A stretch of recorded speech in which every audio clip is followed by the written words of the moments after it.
that. Hey everybody, and welcome to the Above Par Golf Show. So today I've got Anna Minami, who is a professional golfer as well as a professional speed golfer. Welcome, Anna. How are you? Great to be here. Thank you for having me. Thank you very much. No, it's good to have you. So I want to really start with the start of your career, your golfing career. How did it all start for you? How old were you? How did you get into golf? So I started playing since I was 3 years old. So it's always been my life. I actually don't really remember picking up a golf club. It's just always been in my blood, I guess. My parents love golf. So one of my youngest memories is just playing on the course with them. So it would always be a family thing. Okay. And so at the time, where were you living when you first got into golf?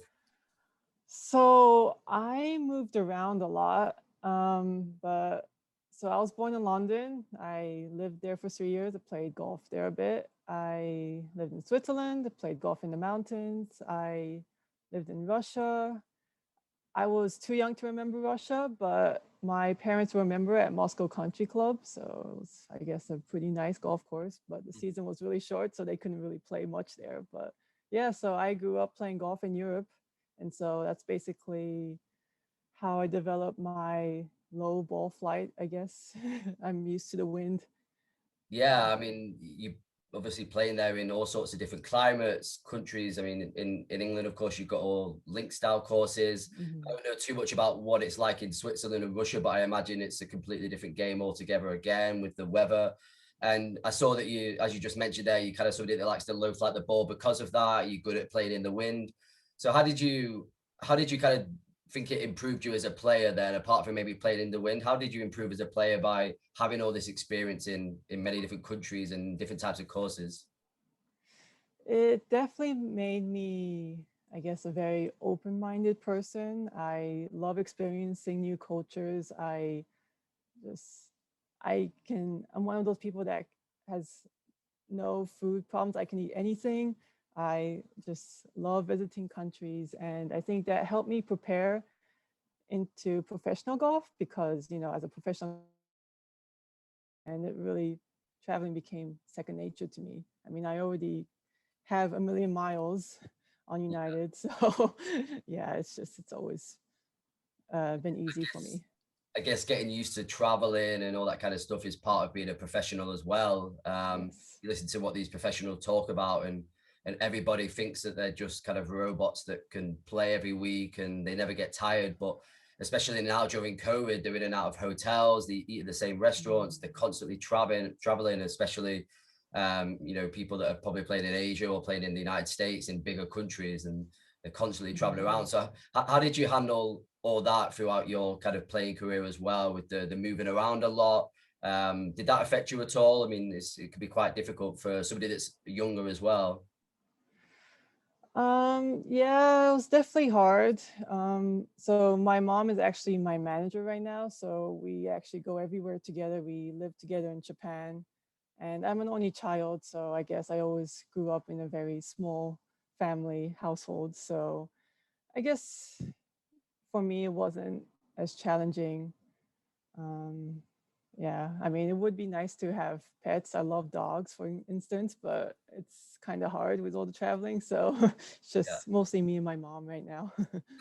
I'm kind of in this same situation. I travel around quite a lot between kind of like Mexico and the UK and Europe because I work freelance and I love traveling too. And I'm the same way. I just want a dog, but it just means that I can't travel. So I'm kind of stuck Exactly. and so you moved Struggles. to South Carolina when you first started to take golf more seriously. Mhm. Was that kind of a big move at the time for yourself and your family, or were you already at a stage where you and your family knew you were a really good golfer and you were going to play college and maybe pro, or were you still kind of like, this is a big risk and we have to see how it goes?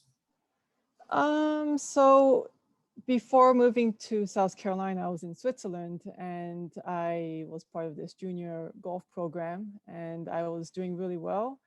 And my dad was thinking, well, if you want to, get better, probably moving to the US would be a bigger stage. So I've always, for vacation, I always visited my dad's family in Wisconsin. So like I love the US.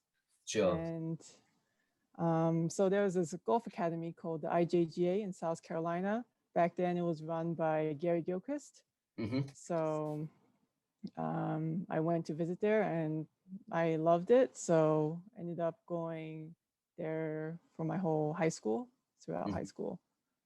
And how did that develop you as a player as well, moving into, I mean, it's probably a little bit more of a maybe competitive kind of vibe, playing with other kids that, you know, or other teenagers that are really good as well. How did that kind of move you on as a player? It was nice because it was very international. There were golfers from all over the world, and there were a lot of really good players. Like I was the same year as Stephanie Meadow. She's on the LPGA now.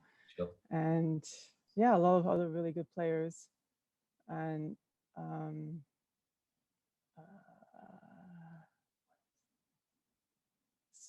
So like, how did it? can you repeat the question?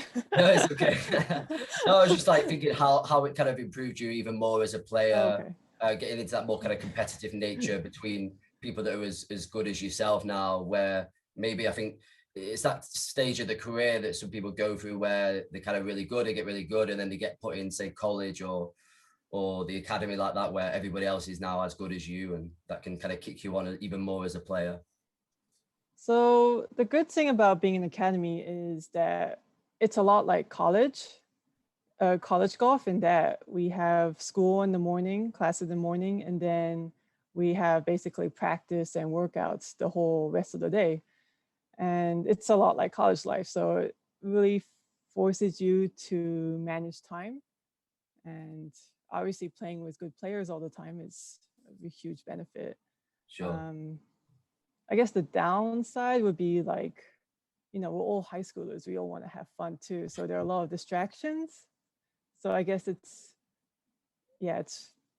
definitely a challenge being able to practice, work hard, and but have time for friends and a normal high school life as well. So Sure. yeah. And I imagine that was pretty much the same when you played at Kansas as well. I mean, I've spent a little bit of time in the US when I was younger, and I remember kind of all the parties there and the atmosphere there. They have the American football, basketball. It's quite a lot going on, like you said, in high school as well. So it's probably quite difficult to focus. How did you manage to stick down to your golf and just focus on that throughout your college career as well? So the great thing about being a college golfer is that you have so many people there to help you. You have the coaches who want you to succeed. You have all the resources, like the tutoring, the study halls, exam, or all those resources there for you. So, I mean, it was nice because I never felt alone. I always had teammates. I always had my coaches. So, I mean, it was definitely an amazing time in my career. Yeah. Was it quite a new experience for you, considering that you were born in the UK? Because I'm quite a big fan of the other American sports as well as golf. And I think one thing we see a lot with the American players in any sport, they're very drilled from a young age to that kind of, whether it's media or pressure, etc. Because even from a young age, they show baseball and golf on Sports Center from the age of 9 sometimes. So these kids are from a young age being interviewed, being under pressure situations, and then you can see when they get to the pro game that they're not really phased. Did you feel kind of differently because you were born in the UK and maybe didn't grow up all your life in the United States, or did you not kind of feel that? That's true. I didn't really know a lot of like the famous classic American songs that I guess I should have. But it's funny because I had a lot of Asian teammates as well, and I definitely see myself.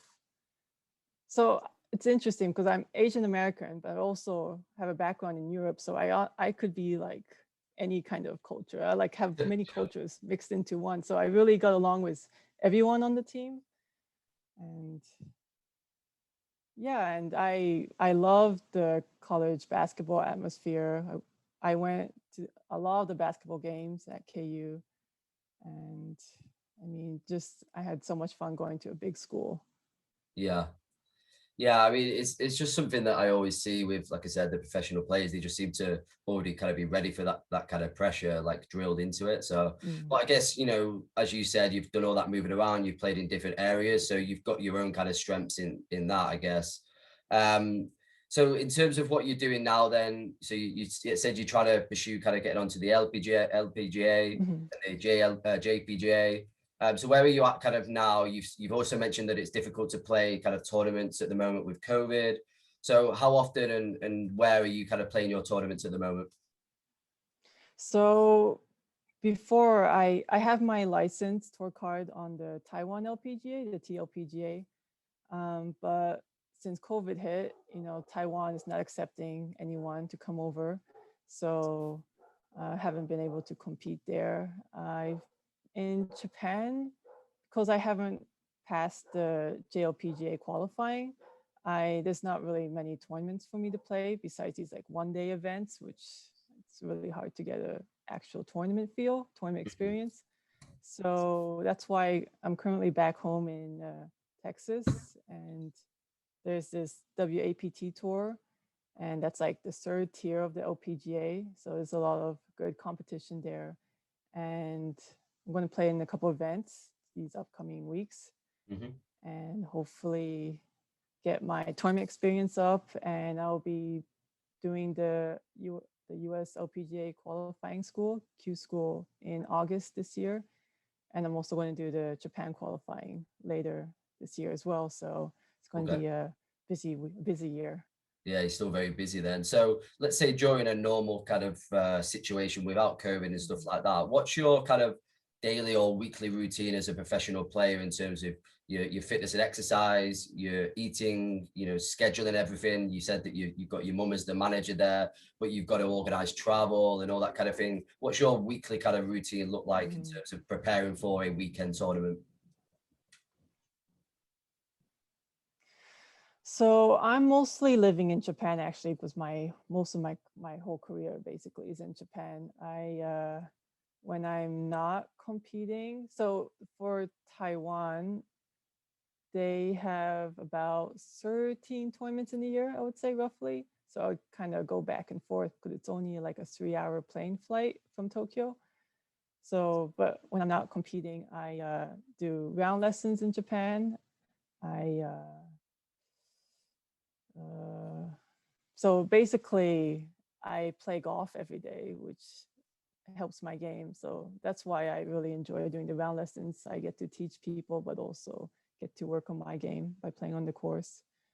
Um, so been busy with that. Let's see. I do a lot of running. I have like a balanced workout routine where I kind of focus on every part of the body, the upper arms, the lower body, the core, kind of a balanced.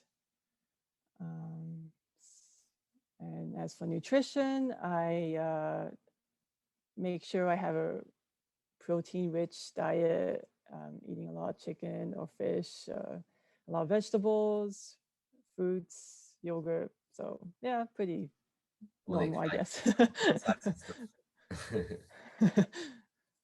Oh, that's cool. And so you're also doing the speed golf as well. So Mhm. for people that don't know, I mean, I know what it is, but I wasn't that knowledgeable about it. What's the kind of differences between normal golf besides the kind of obvious that it's obviously a lot quicker? Is it like different rules, different format? How does that work? So speed golf is basically running and playing golf at the same time. Long story short. So basically you play 18 holes. You have a max of 7 clubs that you can carry, but you can obviously take less than 7. And you run for 18 holes. But so time and score, they're both really important. So that's why you want to play well, but you also want to be fast. And there's a Okay. lot of strategy involved. And yeah, it's been great. I just started a couple years ago, and I use it as part of my training Mhm. because, I mean, because I still get to golf, but I also get to train as a runner, which obviously helps as well. Yeah, sounds like a lot of hard work. I mean, so you won a tournament that is speed golfing in 2019, the W Angle Extreme Golf World Champion, aren't you? In 2019, was it? Yes, so actually like a speed golf like televised show, Mm-hmm. and it was like a world championship. So people from many different countries. We had like 6 teams, I believe. Yes, and I was representing Japan. So me and another guy, we were like a pair.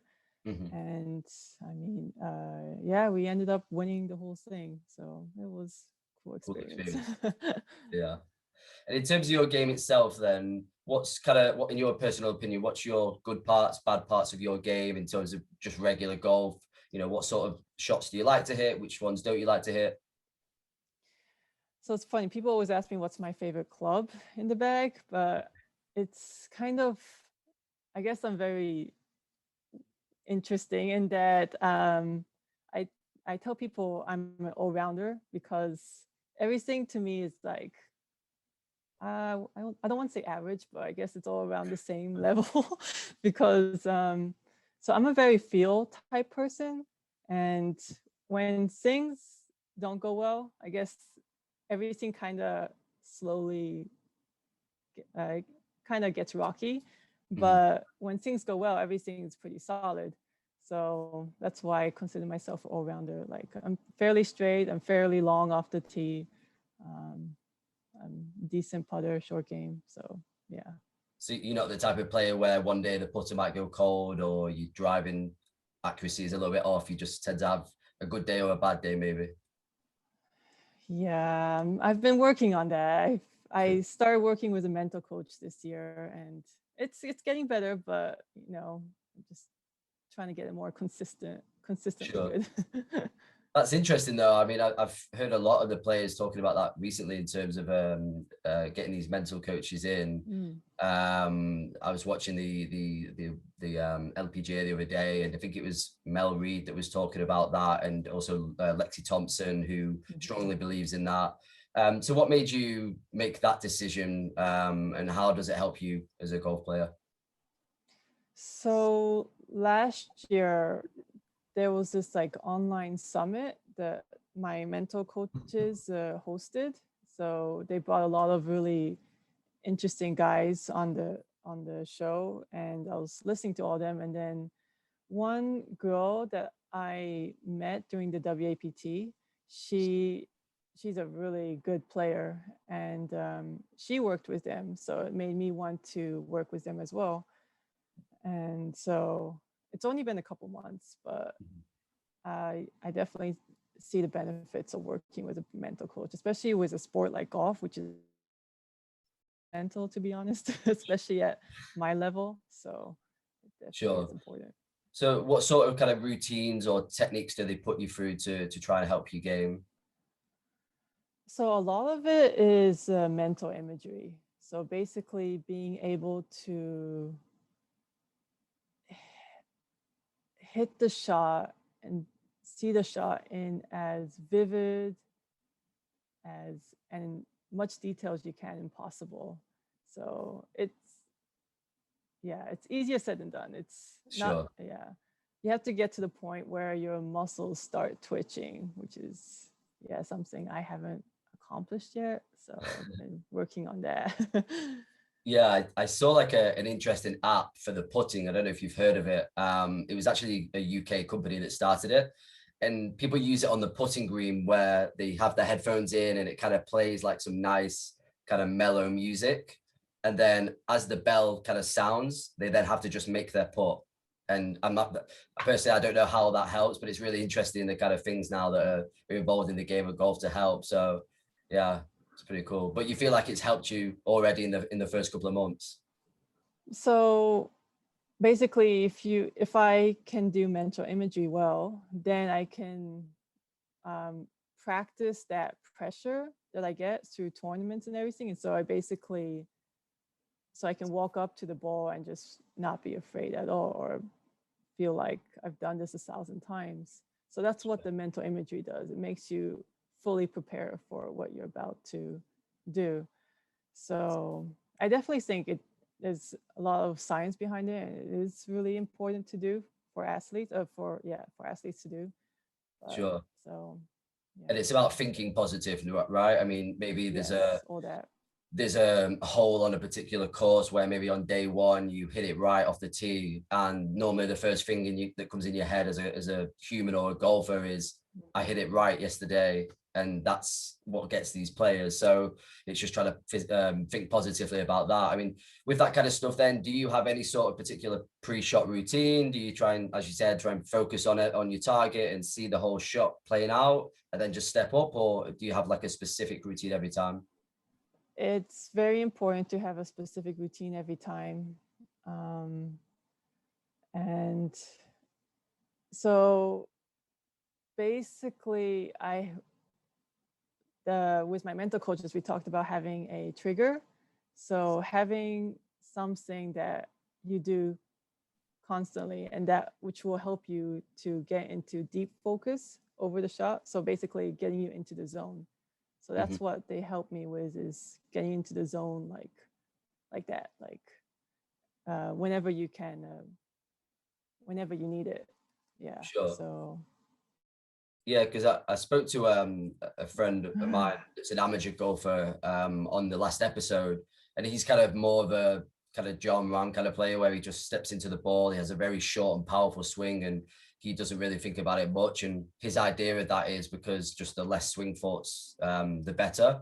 And the longer he kind of stands over that ball or has a pre-shot routine, he's thinking. So as you're doing your swings, either with the driver or any club, are you having any kind of thought processes as a professional, or is it all just now see the target, step up, and you just do it all naturally?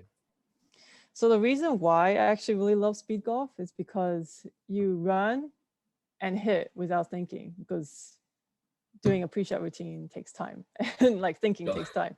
So, and it amazes me how I can make a lot of putts without just like running up to it and hitting without thinking.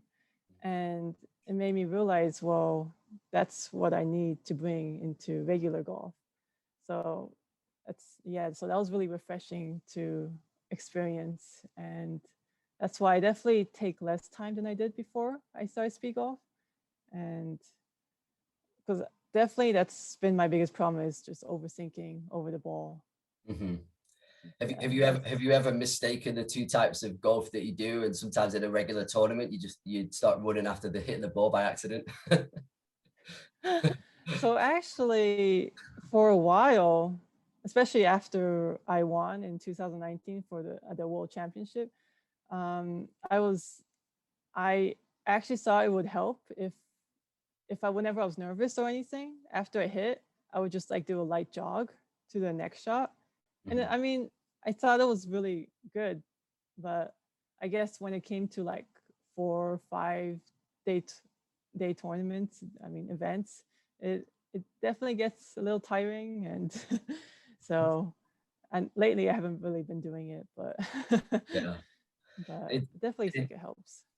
Yeah, and in terms of kind of like the speed of play there, I mean, there's been a lot of talk recently in both the men's and the women's game about players that kind of play really slow. I think the ladies, I think at the moment, are getting a little bit more the slack than the men, although both of them are all guilty of it. Have you experienced that much in your career? Like, how do you see it? Is there still people taking too long on the tours in the tournaments that you're playing in? So the really interesting thing about the Japan and the JLPGA is that the players are actually naturally really fast, I feel, compared to other tours and other players in other countries. So because the pace of play is just so strict in Japan. And I think, so personally, I never really had any issues playing golf in Japan. But yeah, Okay. I guess I haven't really played enough pro events in America to really meet all the slow players, but yeah. Yeah, I was just wondering if it's if maybe Right. it's something that happens, all over the world as well. I know we get a little bit of it in Europe, in the European tour as well, but Mhm. yeah, I don't know, it just seems to be a little bit of a problem at the moment, and I was wondering whether it was kind of global or maybe just something in the US, but I guess no, it really depends. But like Taiwan, it was pretty fast as well, I believe. I mean, there's always going to be like those couple players that are just crazy slow, and I guess, but everyone knows about them too, so they kind of prepare themselves. But other than that, yeah, I guess it's not as many as people think. mhm. I guess, yeah. Yeah. So with yourself being obviously from Japanese roots, your mother's Japanese, Mhm. you guys must be very proud with what's going on recently with well, I mean, Asian players Matsuyama. in Oh. general, but of course the Japanese as well. Matsuyama winning the Mhm. Masters. Did you guys, or did you watch that tournament, or did you really catch kind of like the final day? Were you playing that weekend? So I was in Japan during that tournament. I watched it, and I watched it in Japan with the Japanese commentary, and all the commentators were like crying, and they were just like, oh, they just couldn't talk anymore. They were just, everyone was just so happy in Japan. And then the next day it was all over the newspapers, and oh, it was everywhere. And I mean, it was a huge thing for Japan. They were so happy. Yeah, I mean, you've got a billboard in Tokyo as well, right? So maybe now you're on alongside Matsuyama. No, his will be much bigger. Yeah. But I mean, it's happening a lot in the PGA and LPGA now. There's a bunch of Asian players now, or ones that are confirmation routes that are just absolutely dominating the game in both men and women's. What do you put that success down to? I mean, obviously they're big countries like the United States, but they're obviously getting something right in how they're training these players, and yeah, they're clearly doing something right. So Yuka Saso is another example. Yeah. She actually plays on the JLPGA. Mhm. And so before she won the US Women's Open, she was mostly in Japan, and she was dominating in Japan as well. And I believe that there's going to be a lot more players from Asia, especially from Japan, who will dominate in the US because, first of all, the tour is really good. It's extremely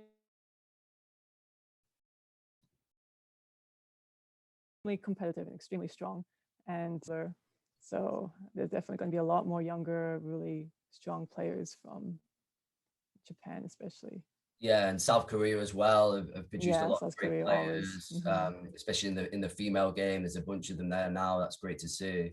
Yeah, yeah. I mean, it was good to see him win. I mean, I think he's something. I don't know if you feel the same way, but one thing I noticed with them, they just seem well fearless. Some of them, the way Matsuyama was playing. I mean, I think he admitted that he was nervous on the last hole. Maybe he said, but just the way he played all weekend, and especially on that Sunday, considering he was going to be the first Japanese player to win, and it was against all odds and that kind of thing. He just seemed completely fearless. But as well, watching a lot of the LPGA players play, they're the kind of same. They don't seem to have many nerves. They just play really confident, and so I'm not sure why that is. I mean, So part of that is because of how competitive and how tough it is to get on, for example, the JLPGA tour. So we have this thing called the pro test, which we have to go through. So it's 3 stages of qualifying, first, second, and final. And at final stage, only 20 people pass and get their pro license. So when you get that pro license, then you can do Q school, then you can do the Monday qualifying for in Japan. mhm. But so if you don't have it, then basically you have nothing in Japan. It's really hard to um, play in tournaments or compete as a pro. So that's why a lot of Japanese pro go outside Japan, like Taiwan, China, a lot Mhm. of other tours. But that's why if you can go through that protest system, if you are one of those 20 pros, I mean, you can really play anywhere because it's just so hard to pass. Like they just finished yesterday the protest for this year. Yeah, well, it's supposed to be last year. They didn't have it last year, but anyway, and the cut was at 4 under. Yeah, so I mean, Wow, it's good it's standard. really tough. Yeah, only 20 people, and cut was 4 under. So Yeah. And you got your card in Taiwan, you said. So what's the golf mhm. game like there as opposed to maybe Japan or South Korea? Is it really competitive there as well? Are they producing good players? I mean, it's obviously a smaller country, but how's the golf game there?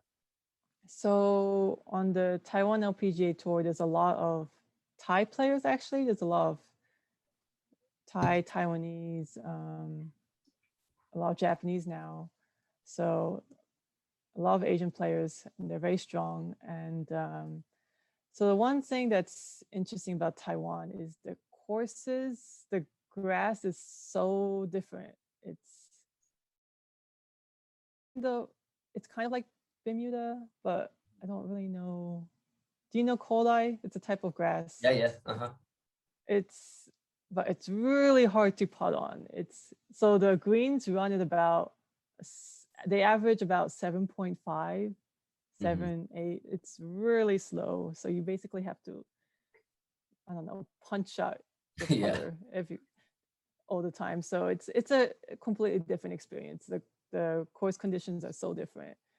But I mean, I guess it's a good development tour because a lot of good players came out of the Taiwan LPGA tour. So I mean, being able That's to good. play anywhere, I think it's really good benefit.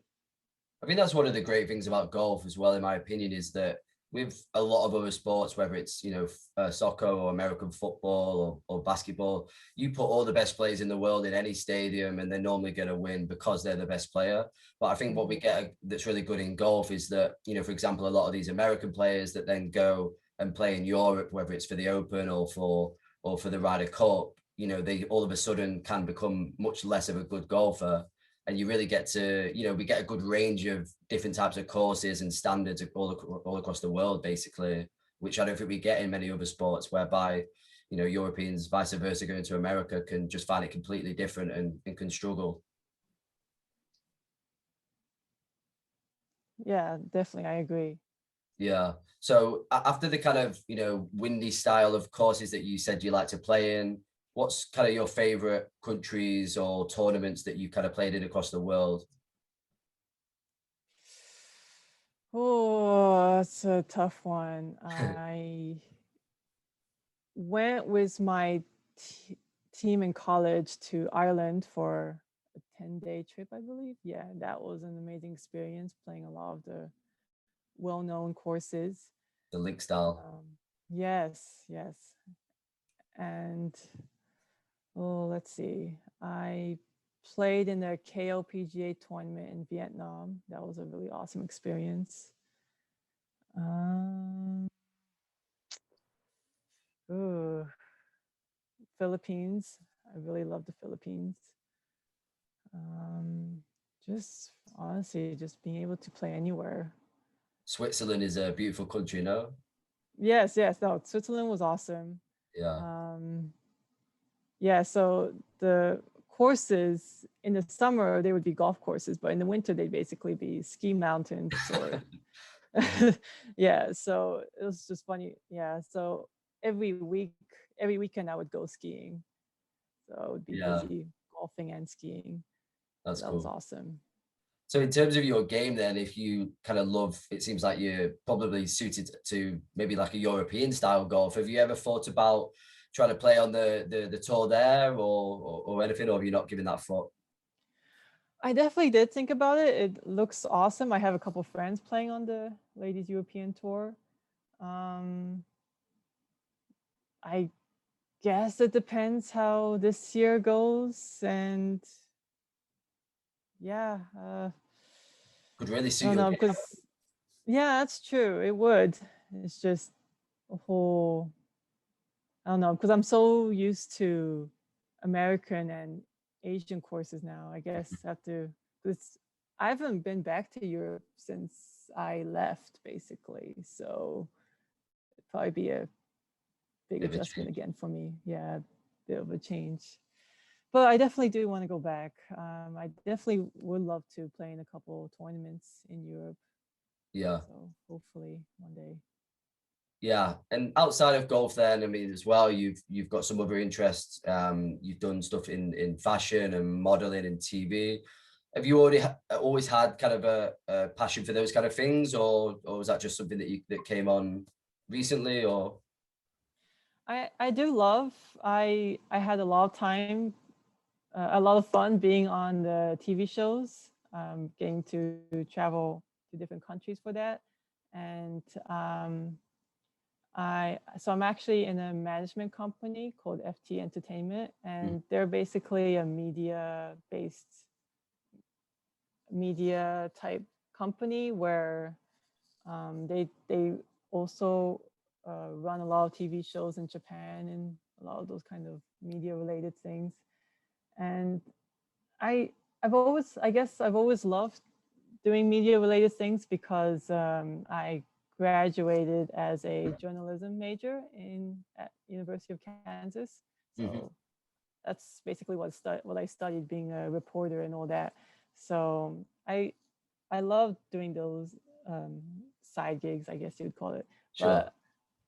But I got offered to do modeling for this Japanese golf brand 5 years ago now, and I really love it.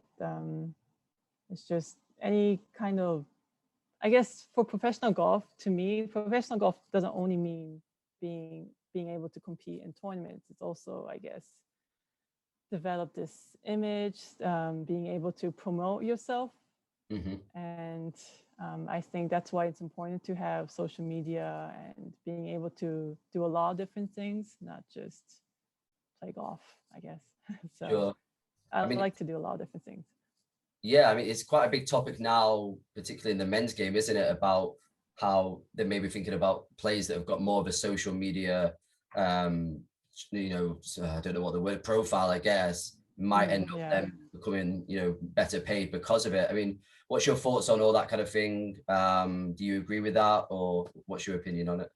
So, well, first of all, I feel really bad for Ricky Fowler because everyone gives him so much crap about how he does all these commercials and stuff. And I'm like, what's wrong with that? I mean, I think it's Yeah, awesome that he's able to bring so much more fans to the game, make golf more popular. I mean, that's basically what we're all trying to do is, make golf more popular. And I think that's awesome. And I would encourage any pros to do that, anyone to do that.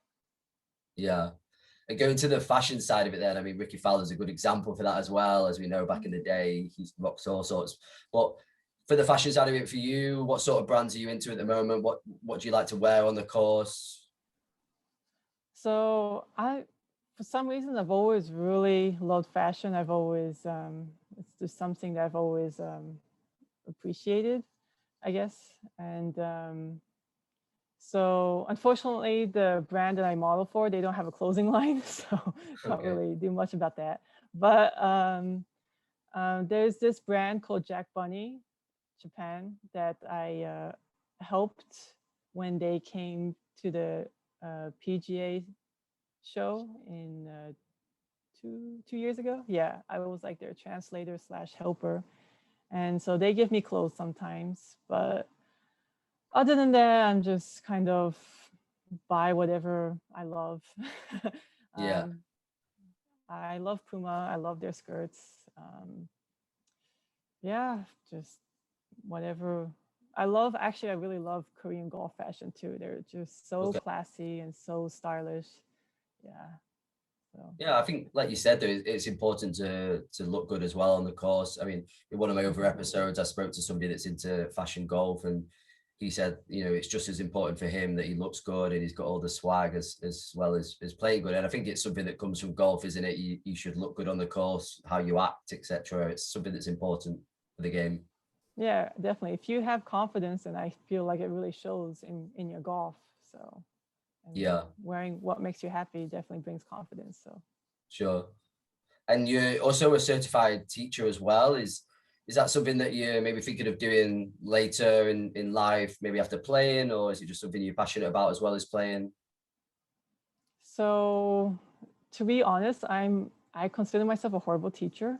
But for some reason, my round lessons are extremely popular in Japan. They get like fully Okay. booked. Like the first couple hours, they get fully booked. And yeah, so I some kind of license, some kind of like teaching background. And so that's why I did the USGTF. Mm-hmm. But I guess I should focus more on teaching later on eventually. But I don't know. It's another stressful thing for me because I Sure. just don't have the confidence to help people improve their games. But I mean, I was going to ask, but yeah, I definitely. what makes you think Sorry, you're a what? bad teacher? What makes you think you're a bad teacher? Oh, I guess going back to me being such a feel type person, like I Mm, could give people drills, I guess, to get them to have the right feeling. But I don't know. It's just my philosophy is that everyone can hit the ball. It doesn't matter what kind of swing you have. Everyone has the potential to hit the ball well. mm-hmm. Like, I mean, for example, Matthew Wolf and a lot of these other guys, right? They have very unique swings, but they still play amazing. So that's why I don't like to fix too much in people's swing. I Sure. just try to do like the bare minimum in the beginning and just Uh-huh. see how that goes. But I just think it's really hard to fix someone's swing, especially when they're a lot older. Sure. So yeah, that's why I try not to change too much. I guess that's what I worry Yeah. about. Yeah, it's difficult because it's a good point. I think it's what a lot of teachers and players talk about, isn't it?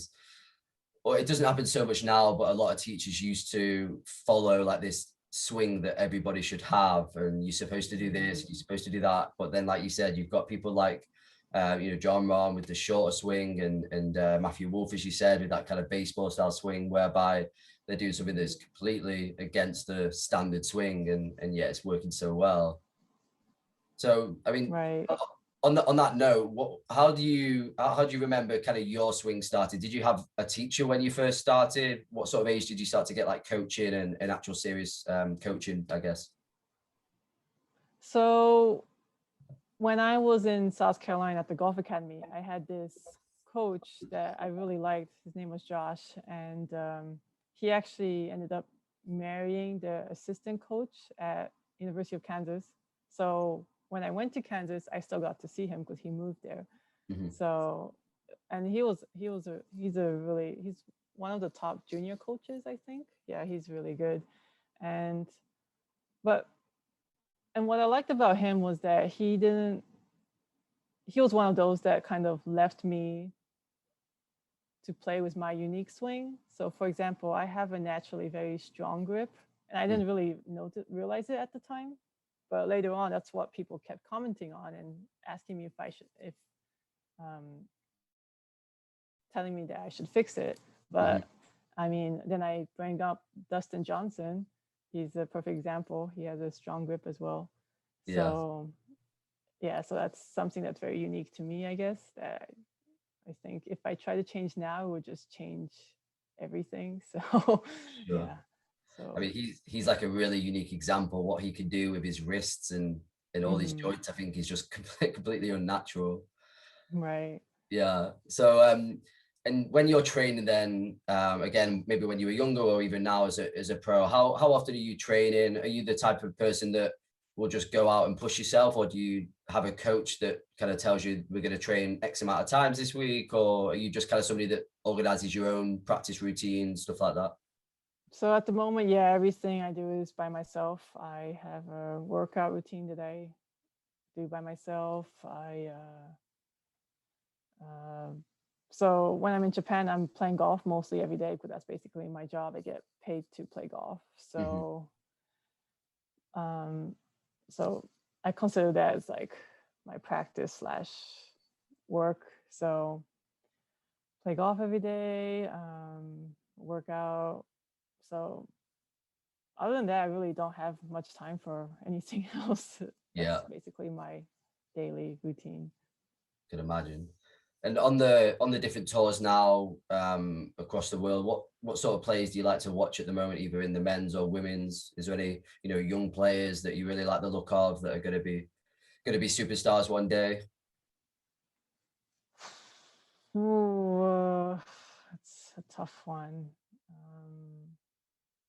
I feel like I'm getting so old now that everyone to me looks so young and they're all just so good and just so mentally tough. And I was like, oh, yeah, I remember those days. But um, I guess I have several friends who are doing really well on tour.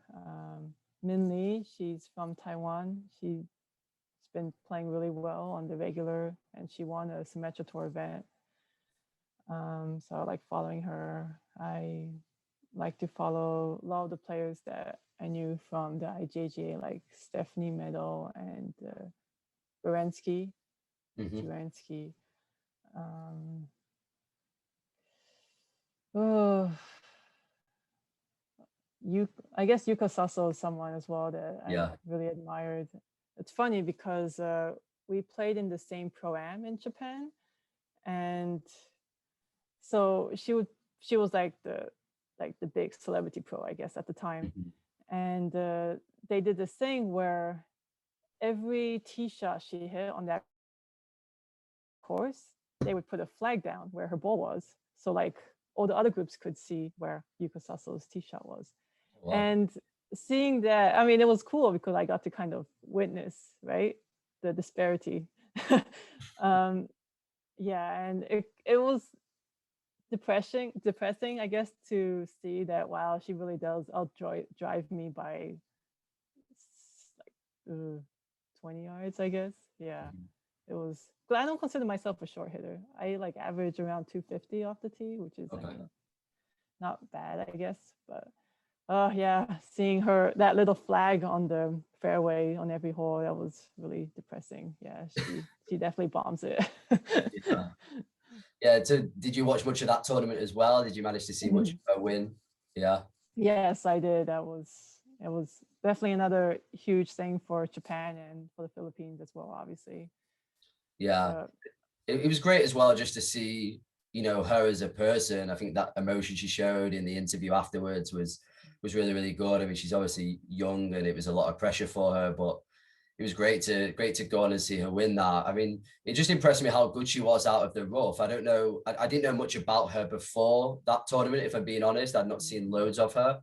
But every time I watched her, she just seemed to be miles better than everybody else at chopping out that rough, but not only getting it out and getting it onto the green and with a decent putt for birdie or par, whatever it may be.